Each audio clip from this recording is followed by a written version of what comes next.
le sais, quand l'État perd le contrôle, il y a un vide de pouvoir qui s'installe et dans lequel s'engouffrent des groupes armés radicaux, dont l'État islamique.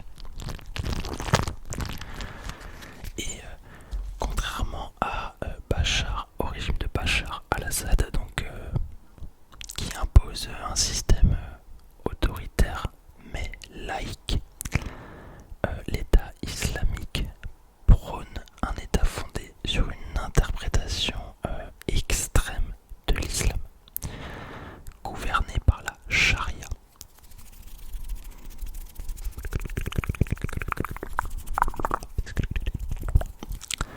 En 2014, l'État islamique est à son apogée. Je te mets la carte ici, comme ça tu peux voir. Tu vois, il contrôle un vaste territoire à cheval sur la Syrie et l'Irak. En gros, c'est à peu près un espace grand comme le Royaume-Uni, donc c'est énorme. Et son objectif, bien, c'est de créer un califat sur l'ensemble du monde musulman. Alors, un califat, c'est quoi? C'est simplement un territoire soumis à l'autorité d'un calife.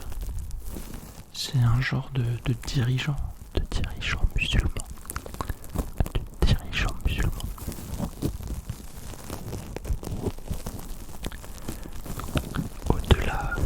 Au-delà du Moyen-Orient, l'influence de l'État islamique se propage aussi, notamment grâce à Internet et sa propagande qui attire des milliers de jeunes étrangers, dont plusieurs centaines de Français. C'est énorme. Énorme. Certains partent même combattre en Syrie. D'autres reçoivent des ordres pour frapper directement l'Europe.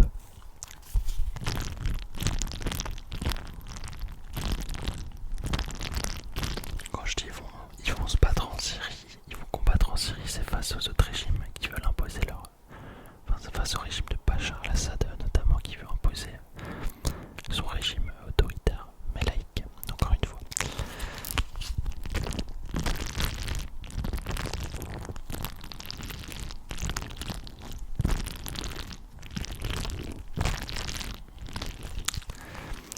Les quartiers défavorisés et les populations marginalisées deviennent ce qu'on peut dire un terrain fertile. Voilà, on peut dire un terrain fertile pour l'endoctrinement.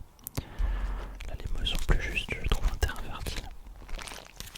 Alors que les conflits internationaux, donc là je parle évidemment de la guerre en Syrie, et la propagande de l'État islamique contribuent à instaurer un climat d'extrémisme.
insouciance, le match, malgré tout, il continue et une partie du public ne se doute encore de rien, tandis que les cris d'effroi se mêlent au son des commentateurs.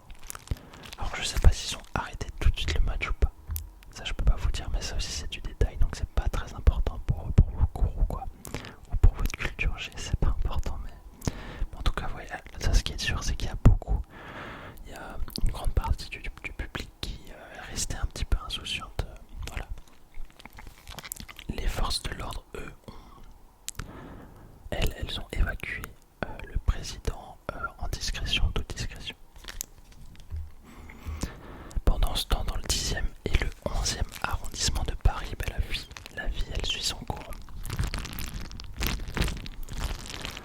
Il fait tout, très tout pour un soir de novembre. Et c'est vrai qu'à cette époque-là, enfin à ce moment-là, les terrasses elles étaient pleines. À 21h30, une voiture noire s'arrête au coin de la rue Bichat.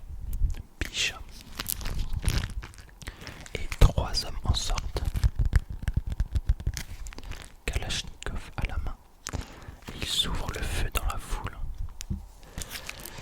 Les balles traversent les vitrines du Petit Cambodge et du Carillon et touchent au hasard des personnes. En quelques minutes, vous en doutez, la joie laisse place à la panique dans toute la rue. Certains se cachent sous les tables, d'autres s'enfuient en courant, blessés, enfin c'est un gros bazar. Et puis les assaillants repartent et ils laissent derrière eux des dizaines de victimes. Et quelques rues plus loin, d'autres rafales éclatent cette fois au comptoir Voltaire et dans d'autres bars du quartier.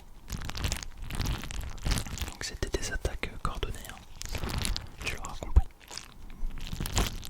Mais c'est pas fini parce que pendant ce temps-là, dans la salle du Bataclan, le groupe de rock américain Eagles of Death Metal est en plein concert.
coordination avec la coalition internationale menée par les États-Unis.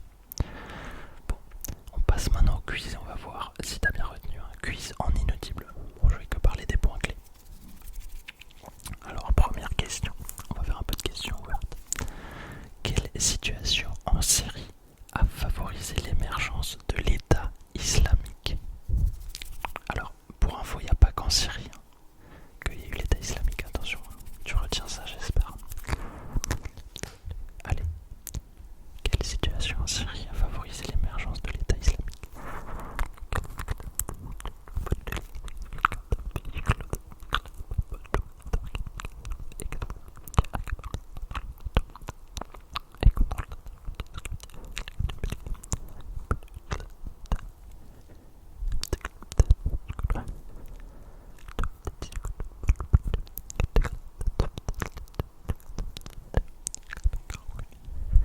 C'est la guerre civile, et cette guerre civile qui a laissé un vide de pouvoir. Voilà. Deuxième question. En quelle année l'État islamique atteint-il son apogée en Syrie et en Irak? Donc moi je me suis concentré sur la Syrie, mais il y a aussi l'Irak.